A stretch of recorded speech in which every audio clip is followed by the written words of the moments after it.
बनी इसराइल से ताल्लुक था। बड़ी इबादत करते थे, 1000 साल इबादत फरमाई, सारी रात नफल पढ़ते, सारा दिन रोज़ा रखते और फिर रोज़ा रख के तो काफिरों से जिहाद करते। सारी ज़िंदगी जिहाद में गुजारी, जिस जंग में गए अल्लाह ने फतह अता फरमाई।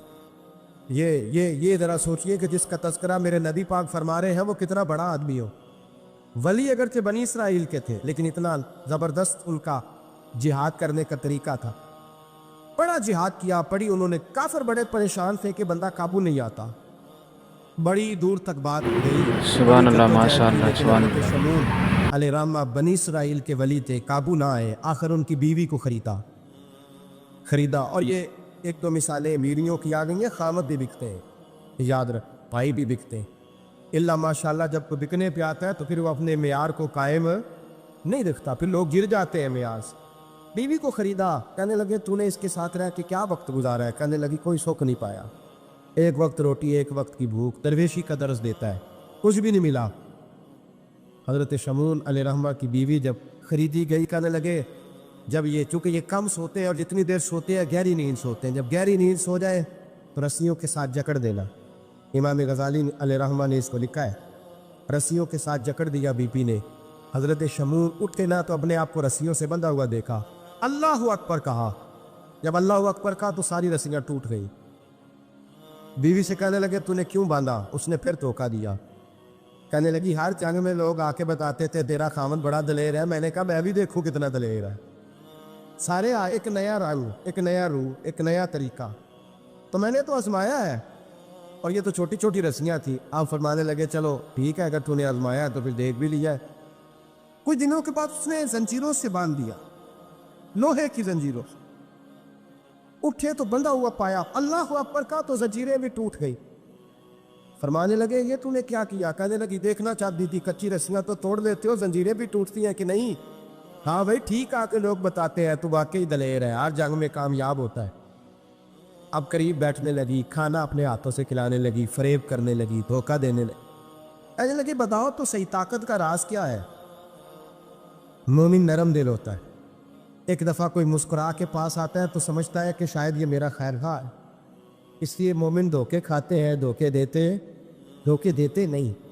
जब उसने मोहब्बत के लबो लहजे में बात की तो जनाब शमून कहने लगे और तो मैं किसी चीज़ से काबू नहीं आ सकता। बाल उनके लंबे लंबे थे, बैठते थे तो नीचे बाल आते थे, हमारी शरीयत में जायज़ नहीं।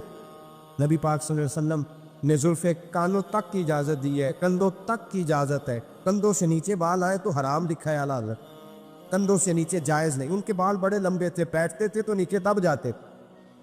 हजरत शमून कहने लगे मुझे दुनिया की तो कोई ताकत नहीं बांध सकती, हाँ मेरे बालों से मुझे बांध दिया जाए तो फिर नहीं मैं उठ सकता। बस उसके हाथ बात आ गई, उसने खाना भी खिलाया, उसने बिस्तर भी बिछा के दिया, पैर भी दबाए। जब सो गए तो उसने उनके बालों से उन्हें बांध दिया और काफिरों को जाके बताया कि आज नहीं खुल सकेगा। जब उठे तो बंधा हुआ देखा, बीवी की तरफ देखा, अब तुझे ख्याल नहीं आया खोल दे? कहने लगी सारी जिंदगी गुर्बत दी तूने, ये देख मुझे हीरे मिले हैं, कंगन मिले, ये देख मेरे कानों में हीरा सोना चांदी हर चीज, चल जा, तेरा क्या करना है? सारी रात इबादतें, सारा दिन तू जिक्र फिक्र और जिहाद में गुजार देता। धोखा दिया। उन काफिरों ने आके सुतून के साथ चारपाई उठाई और सुतून के साथ खड़ी की, फिर रस्सियों और जंजीरों से बांधा। अल्लाह के वली का सबसे पहले नाक काटा, फिर तलवार के साथ कान काटे, फिर आंखें निकाली। जब जुबान काटने लगे तो उन्होंने अल्लाह को आवाज़ दी, कहा मेरे मौला मैं कोई लावारस हूँ कि कोई मुझे धोखा दे और इस अंदाज में कत्ल कर दे? मौला मैं धोखे खाता रहा, मैं कोई लावारस तो नहीं। जब ये दुआ फरमाई तो फिर बिजली चमकी, फिर अल्लाह का कहर बरसा। इमाम गज़ाली फरमाते हैं वो काफिर जो आए थे वो जले, इस तरह जले कि उनकी हवा भी उड़ गई। आपको बीबी दौड़ी आई और पैरों में बैठी कहने लगी बख्श दो। आप फरमाने लगे सारी जिंदगी मैं तेरे धोखे खाता रहा, अब अल्लाह की लाठी चलने लगी है, उसकी आवाज़ नहीं होती, अब्दू खुदा के हवाले है। पैरों से आग चली। कहने लगे वो देखना सोने से क्या तुझे बचाए, वो जो तेरे हाथों में हीरे के कंगन है उन्हें क्या तेरी हिफाजत करे, अब वो जो तेरे कानों के अंदर सोने चांदी की बालियां और कांटे हैं और झूमर है उनको क्या तेरे तुझे निजात दिलाएं। जलती रही, तड़पती रही, चीखती चिल्लाती रही, और इस तरह चीखी कि वो खाक बनी, हवा में उड़ी। अल्लाह ने अपने वली की आंखें भी दोबारा अता फरमा दी, कान भी दोबारा अता फरमा दी। अल्लाह तबारक व तआला ने पहले से ज्यादा ताकत दी। वो जब बाहर निकले तो ऐलान कर रहे थे, लोगों देखो, धोखा वाले जल गए, तबाह हो गए, नामो निशान मिट गया, और मुझे धोखा दिया गया था तो अल्लाह ने मुझे पहले से ज्यादा ताकतें अता फरमा दी। एक अदालत क़यामत के दिन लगेगी।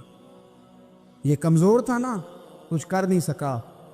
मेरे नबी पाक सल्लल्लाहु अलैहि वसल्लम ने फरमाया, सुन लो, अगर सींग वाली बकरी ने बगैर सींग वाली बकरी को तकलीफ दी होगी ना, तो क़यामत के दिन उसे भी बदला देना पड़ेगा। कि तेरे पास सींग थे और तूने इसे मारा था।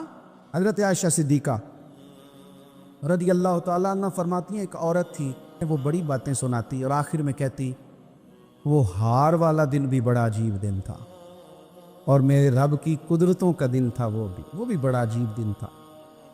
सैयदा आयशा सिद्दीक़ा रज़ी अल्लाह तआला अन्हा एक दिन फरमाने लगी कि तू हार वाले दिन का बड़ा सुभान अल्लाह, अल्हम्दुलिल्लाह, माशाअल्लाह। कहने लगी, अम्मा जी वो दिन था जब मेरे रब पर भरोसा और मजबूत हो गया, जिस दिन मेरा अपने रब पर तवक्कुल और बढ़ा, मेरे ईमान में यकीन में और पुख्तगी आई। कहने लगी, मैं एक घर की कनीज़ थी, नौकरानी थी।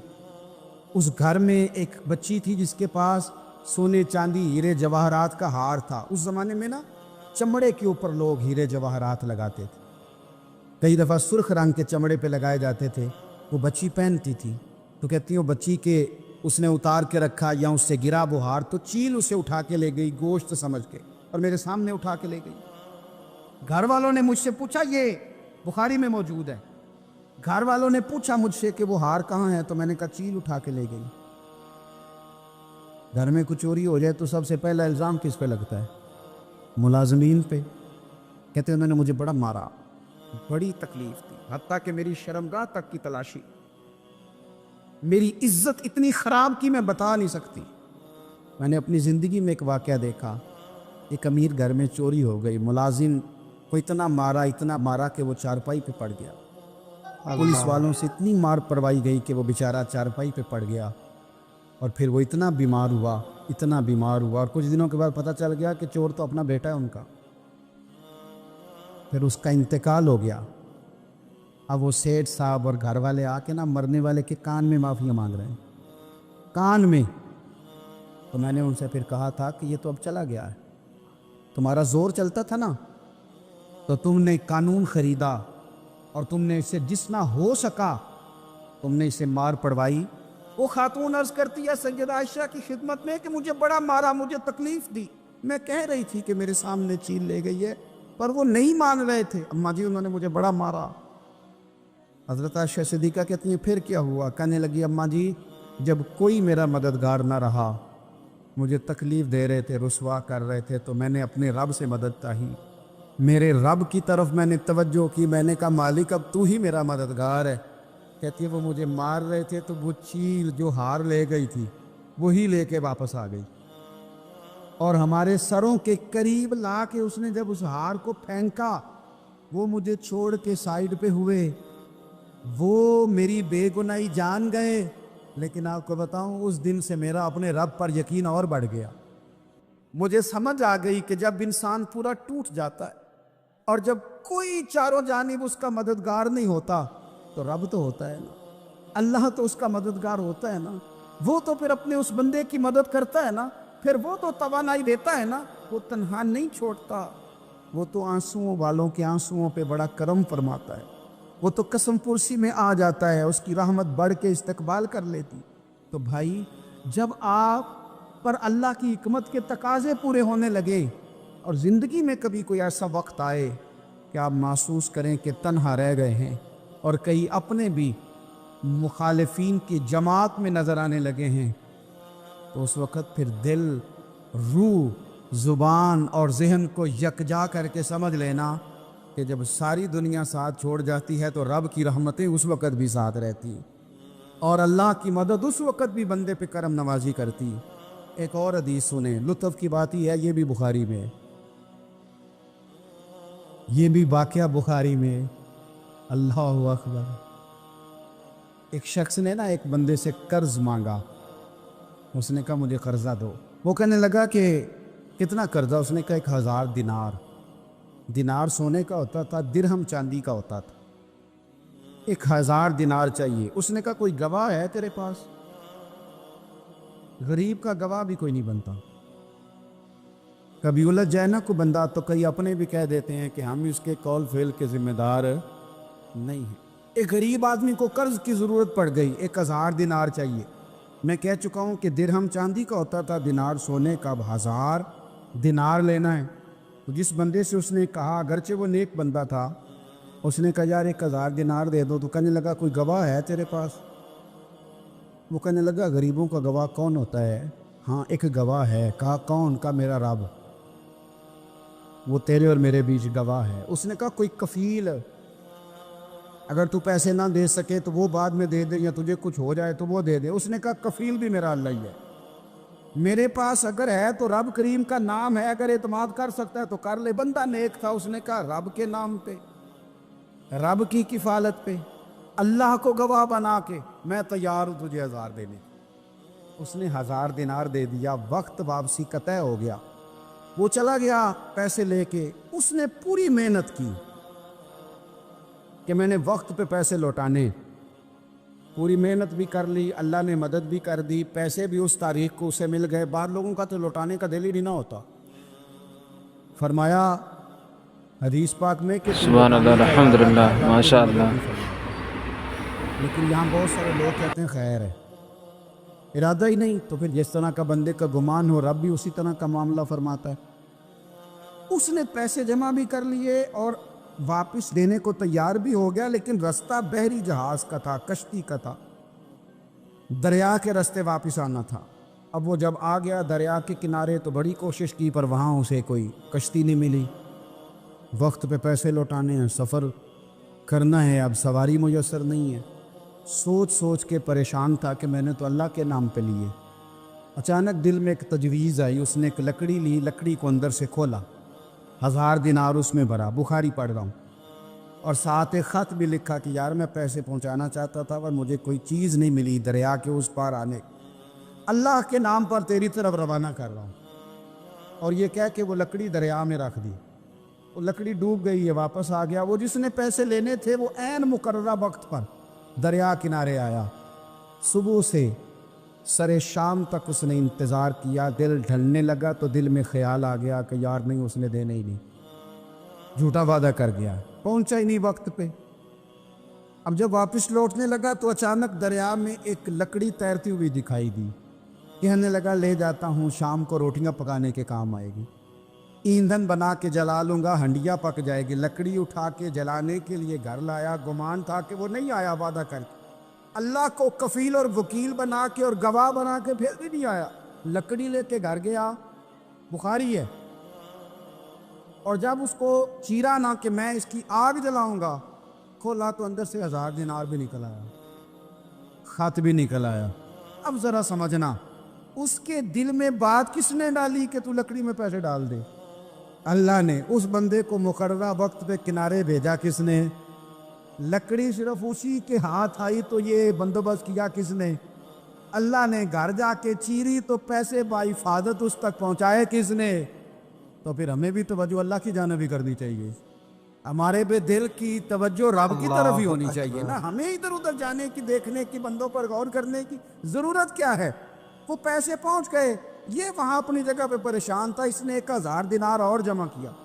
پھر دوبارہ ایک دن دریا کنارے آیا، کشتی مل گئی. بیٹھ کے اپنے اس بھائی کے پاس آیا. کہنے لگا دیکھنا مجھ پر بدگمان نہ ہونا، پیسے اس تاریخ کو بھی جمع کر لیے تھے. دریا پہ آیا تھا پر کشتی نہیں ملی تھی. پھر میں نے نا لکڑی میں ڈال کے خط ڈال کے تیری طرف بھیج بھی دیے تھے، لیکن آج میں پھر لے کے آ گیا ہوں. وہ کہنے لگا خوش ہو جا، جس رب کو تو نے میرا اور اپنا گواہ بنایا تھا اس رب نے میرے تک پہنچا بھی دیے ہیں. جب لوگ اللہ کو گواہ بناتے ہیں، رب کی جانب اپنی توجہ کرتے ہیں، اپنی چاہتوں، خواہشات اور اپنی ساری چٹھیاں اپنے رب کریم کی رحمت کی طرف روانہ کرتے ہیں، پھر اللہ اپنے بندوں کو مایوس نہیں کرتا. اللہ اپنے بندوں کو نواز دیتا ہے. جب رب بندوبست کر دے، جب اللہ اہتمام کر دے. میرے بھائی ضروری تو نہیں کہ ہم پریشان ہی رہیں. کہ یار یہ کام میں نے کیا نہیں، میرے کھاتے ڈال دیا گیا، یار اس جرم کا میں مجرم ہی نہیں اور میرے منہ پہ سیاہی ملنے کی کوشش کی جا رہی، یہ میرا کھاتا ہی نہیں اور لوگ مجھے تکلیف دے رہے ہیں۔ ضروری نہیں کہ آپ ہی وضاحت کرے، میرا رب بھی بندوبست فرما دیا کرتا ہے۔ اور جو اہتمام اللہ کرتا ہے نا، جو بندوبست رب کرتا ہے، آزمائش آ جاتی ہے، بڑے بڑوں پہ آ جاتی ہے، لیکن بعض اوقات بڑی تکلیف ہوتی ہے جب اس بندے کو لوگ کٹہرے میں کھڑا کر دیں جس کا جرم ہی کوئی نہیں، اس شخص سے لوگ سوال جواب شروع کر دیں جس بیچارے کے خیال میں بھی وہ بات نہیں، پھر وہاں وضاحت دینا، نہ کردہ گناہوں کی وضاحت دینا، یہ بڑا بوجھ بنتا ہے، بڑی تکلیف ہوتی، اور لوگ کرتے ہیں یہ کام۔ پھر اللہ تعالیٰ جب بندوبست فرمائے، صحیح بخاری میں حضرت جریج کا ذکر فرمایا، جریج نفل پڑھ رہے تھے، ماں نے آواز دی، وہ آ نہیں سکے، نماز میں تھے، ماں ناراض ہو گئی، اس نے ہاتھ اٹھا کے کہا اللہ یہ اتنی دیر تک مرے نہ جب تک کسی بری عورت کا منہ نہ دیکھ لے۔ کسی اور کی دعا کے لیے سند نہیں ہے کہ وہ تیرے ہاتھ میں ضرور قبول ہوگی، لیکن ماں باپ کی دعا کے لیے میرے نبی پاک نے سند بیان کی ہے۔ سید عالم صلی اللہ علیہ وسلم فرماتے ہیں جب بھی ماں باپ اولاد کے لیے ہاتھ اٹھاتے ہیں رب ضرور قبولیت کا شرف عطا کرتا ہے۔ تو جہاں سند موجود ہے نا، کچھ افتتاح ابا جی سے بھی کرا لینی چاہیے، کچھ کام شروع کرنے سے پہلے صرف اماں سے ہی دعا کرا لینی چاہیے، یہ والا افتتاح بھی بڑے کام کا ہے کیونکہ یہاں سند بیان کر دیا میرے نبی کریم۔ تو جناب جریج کی ماں ناراض ہو گئی، کہنے لگی اللہ اس نے میری بات نہیں سنی، اب تھے تو وہ نیک، لیکن رب کریم کی حکمت کا تقاضا ہے، ماں کی دعا کو بھی قبول کرنا، تو اللہ نے آزمائش میں مبتلا کر دی۔ اب والدہ تو چلی گئیں، وہ ایک خیمے میں، ایک کٹیا میں، ایک جھونپڑی میں عبادت کرتے تھے، اللہ کو یاد کرتے تھے، رب رب کرتے تھے، اور لوگ ان کی بڑی تعریف بھی کرتے تھے، لوگ ان کے ارادت مند بھی تھے، عقیدت مند بھی تھے، اہل محبت بھی تھے۔ ایک عورت آ گئی، بس وہ اللہ کی حکمت پوری ہونی تھی، اس نے آ کے پہلے تو انہیں اپنی طرف مائل کرنا چاہا، جب نہ مائل ہوئے تو الزام لگا دیا۔ یہ ہمارے دور کا تقاضا ہے، لوگ پہلے آپ کو اپنے حق میں قائل کرتے ہیں، اپنی فرما برداری میں لانا چاہتے ہیں، اگر آپ نہیں آتے تو پھر وہ آپ کو مجرم قرار دے دیتے ہیں، یا میرے ساتھ چل ورنہ پہ میں تیرے خلاف پراپوگنڈا کروں گا، دو ہی باتیں۔ پہلے اس نے قائل کیا، جب جناب جنید قائل نہ ہوئے تو اس نے قریب ایک چرواہا تھا، اس چرواہے کے ساتھ جا کے منہ کالا کیا، مقررہ وقت پہ بچہ پیدا ہو گیا۔ لوگوں نے کہا کس کا ہے؟ کہنے لگی اس خانقاہ میں، اس حجرے میں عبادت کرنے والے کا ہے۔ اگر کسی دیندار پر ذرا سا بھی الزام لگ جائے تو آپ یقین کریں کہ بڑے بڑے خوفناک لوگ بھی نیک ہو جاتے ہیں، جن کا اپنا سارا ماضی کالا سبحان سیاہ اللہ، ہو، وہ بھی اجالوں کے راہبر بن جاتے ہیں، جن کی اپنی زبانیں ساری زندگی آلودہ رہی ہوں، وہ بھی بڑے بڑے اعلیٰ سچ بولنے لگتے ہیں۔ اعلیٰ کچے میرے مکان کی دیوار کیا گری، لوگوں نے تو میرے صحن میں رستے ہی بنا لیے۔ بڑے لوگ آ جاتے ہیں، پھر بڑا کچھ کرتے ہیں اور بڑے بڑے خوفناک جملے کستے ہیں، بس کو نقطہ جو ہاتھ آ گیا ایسا جیسے گرنے کا انتظار کر رہے تھے۔ اب جناب لوگ اٹھے، احتجاج شروع ہو گیا، شور پڑ گیا، یہ بابا بڑا نیک بنتا تھا، نفل پڑھتا تھا، عبادتیں کرتا تھا، دیکھو اس کا حال کیا ہے کہ اس نے ناجائز بچہ پیدا کیا۔ بغیر تحقیق کے میں کہہ چکا ہوں کہ الجھے الجھے بکھرے بکھرے روز و شب دیکھے گا کون، لوگ تیرا جرم دیکھیں گے، سبب دیکھے گا کون، لوگ تیرا جرم دیکھیں گے، سبب کوئی غور نہیں کرتا کہ وجہ کیا تھی۔ او بھائی کچھ تو مجبوریاں رہی ہوں گی، یوں ہی کوئی بے وفا نہیں ہوتا۔ الزام لگا دیا، شور ہوا، احتجاج ہوا، دنیا اکٹھی ہوئی، ان کا انہوں نے اجرا گرا دیا، مارا بھی، پیٹا بھی، ایک نیک آدمی کو بدنام بھی کیا، برا بھلا بھی کہا، گالیاں بھی دیں، جو کر سکتے تھے کیا۔ اب جب سزا دینے لگے نا تو جناب جریج کہنے لگے تھوڑی سی اجازت دیتے ہو، مار تو تم نے دینا ہی ہے۔ کہا جناب ٹھیک ہے دیتے ہیں۔ انہوں نے کہا صرف 2 نفل پڑھنے ہیں۔ اب وہ نفل پڑھ رہے تھے تو لوگ اس وقت بھی کہہ رہے تھے فرار ہی کر رہا ہے، دھوکہ ہی دے رہا ہے، چونکہ ذہن بن گیا نا، بدگمانی آ گئی۔ انہوں نے 2 نفل پڑھ کے ہاتھ اٹھائے، کہا اللہ جانا تو میں نے ہے، پر اس رسوائی کے ساتھ جنازے تک نہیں خراب ہو جاتے، قبریں تک نہیں لوگ بدنام کر دیتے، کہ اللہ جانا تو ہے، پھر اس رسوائی کے ساتھ تو میری مدد فرما، اب تو میرا کیس تیری ہی عدالت میں ہے، تو رحمت کا دروازہ کھول۔ ہاتھ اٹھائے، دعا مانگی، نفل پڑھے، پورے مجمع پہ نظر دوڑائی، کوئی نہیں تھا سپورٹ کرنے والا۔ کل تک جو کہتے تھے نا تیرے لیے جیئیں گے، تیرے لیے مریں گے، ਸਾਰੀ ਉਮਰ ਹੀ ਆਟਾ ਗੁੱਦਾ ਹੈ, ਲੱਖਾਂ ਕੀਤੇ ਨਹੀਂ ਪੇੜੇ, अब वक्त आया ही ते मोहम्मद बख्शा कोई नहीं हो बैठा नेड़े, एक बंदा भी नहीं था वोटर सपोर्टर साथ देने वाला कोई नहीं था। तो जनाब जुनैद बच्चे की तरफ इशारा करके कहने लगे कोई नहीं बोल रहा, तू ही बोल के बता दे तेरा बाप कौन है, तू ही बोल के बता दे कौन है। अल्लाहु अकबर। मेरा रब जब चाहे तो बच्चे बोलते हैं, रब चाहे तो गूंगे बोलते हैं, रब जब चाहे तो फिर पत्थर भी बोलते हैं। जब कहा ना तू ही बता तो बच्चा बोला और बोल के कहने लगा मेरा बाप जुरेज नहीं, मेरा तो वो है जो ऐसे ही बयान सुनने के लिए मेरे चैनल को लाइक और सब्सक्राइब करें, बेल आइकन का बटन दबाना ना भूलें। ज़्यादा से लाइक सपोर्ट करें, सब्सक्राइब करें। हमारे इस चैनल पे ऐसे इस्लामिक वीडियो आती रहती है। शुक्रिया।